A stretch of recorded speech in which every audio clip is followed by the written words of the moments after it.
warahmatullahi wabarakatuh. Perkenalkan, nama saya Hudaifa. Nomor induk mahasiswa saya 19013035. Saya dari Prodi Akuntansi D. Saat ini saya akan menjelaskan sumber dana perbankan dan surat-surat berharga di perbankan. Sumber dana bank. Apa itu sumber dana bank?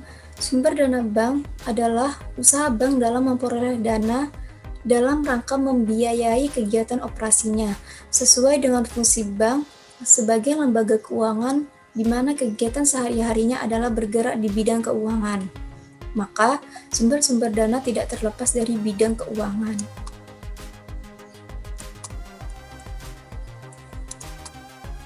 Sumber dana bagi sebuah bank dibagi menjadi 4 macam, yaitu yang pertama, dana yang bersumber dari bank itu sendiri. Yang kedua, dana yang berasal dari masyarakat luas atau product funding. Secara umum, kegiatan penghimpunan dana dari masyarakat luas dibagi menjadi 3 jenis. Yang pertama, simpanan giro atau demand deposit. Yang kedua, simpanan tabungan atau saving deposit. Yang ketiga, simpanan deposito atau time deposit. Yang ketiga, dana yang bersumber dari Bank Indonesia sebagai bank sentral. Yang keempat, dana yang berasal dari lembaga keuangan baik berbentuk bank maupun non-bank.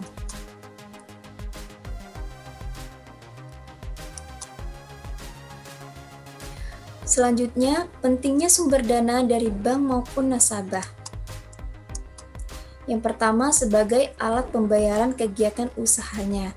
Karakteristik dana yang dihimpun berbeda baik dari jangka waktu, harga tingkat bunga, maupun cara penarikannya. Identifikasi terhadap sensitivitas dan jangka waktu yang akan memudahkan bank mengendalikan sumber dana melalui maturity gap dan interest gap yang diinginkan bank.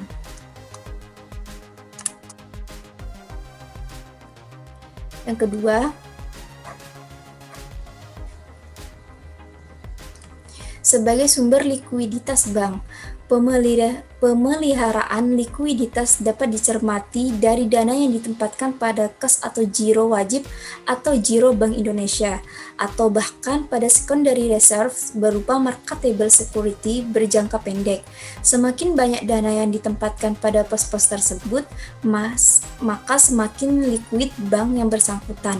Sebaliknya, semakin mengecil dana yang ditempatkan pada pos tersebut, maka hal tersebut mengindikasikan likuiditas bank yang bersangkutan relatif tetap.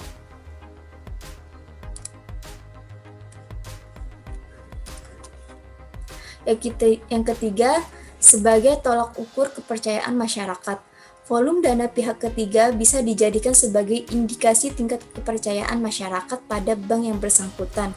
Semakin tinggi volume dana pihak ketiga, maka mengindikasikan bahwa masyarakat relatif percaya pada bank yang bersangkutan. Sebaliknya, jika volume dana pihak ketiga semakin mengecil, maka hal tersebut mengindikasikan masyarakat semakin tidak percaya kepada bank tersebut.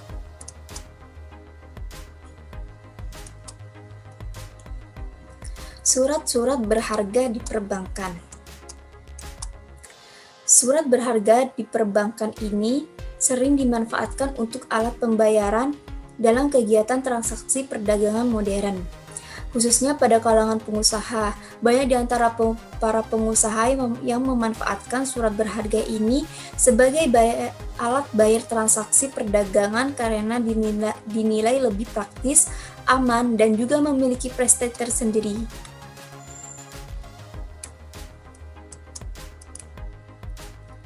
Jenis-jenis surat berharga di perbankan. Yang pertama, jenis surat berharga berdasarkan KUHD, yaitu wesel, cek, surat sanggup atau promise. Yang keempat, kwitansi dan promise atas tunjuk. Yang kedua, jenis surat berharga di luar KUHD, yaitu ada billet giro, ada commercial paper, ada surat saham, ada obligasi, ada delivery order, serta surat utang negara atau SUN.